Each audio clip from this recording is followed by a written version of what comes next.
ചേട്ടി അഖിലിന്റെ വീട്ടിലോട്ട് വന്ന വഴിയോടാ? ചേട്ടി അഖിലിന്റെ വീട്ടിലോട്ട് വന്ന വഴി. എന്റെ പൊന്നിയായിട്ട് 2 ദിവസമായിട്ട് മഴയാ. ഫുള്ള് കച്ചവടമൊക്കെ ഫുള്ള് ഡള്ള. കട ഓടും തുറന്നില്ല, അറിയോ? അവന് ചെവിയാകത്തില്ലാടാ.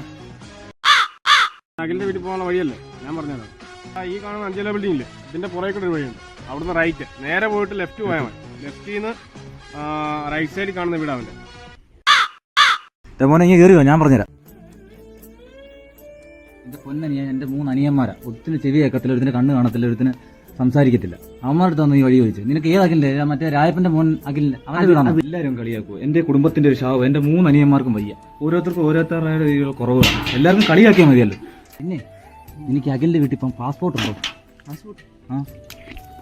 പാസ്പോർട്ട് ഉണ്ടോ? വിസ ഉൾപ്പെടെ ഞാൻ എടുത്തുതരാം. ലണ്ടനിൽ ചെന്നിട്ട് അമേരിക്ക വഴി പോയിട്ട് സുൽത്താൻ ബത്തേരി വഴി നിനക്ക് സൈക്കിളിൽ പോകാൻ പറ്റത്തില്ലെങ്കിൽ ആ ബൈപ്പാസിന്റെ അടുത്ത ബൈപ്പാസിന്റെ അവിടെ നമ്മുടെ ഷിപ്പ് കിടപ്പുണ്ട്, ടൈറ്റാനിക്. അതിനകത്ത് കയറി പോവാം. ഓക്കെ? അഖിലിന്റെ വീട് കണ്ടിട്ട് വേടാ.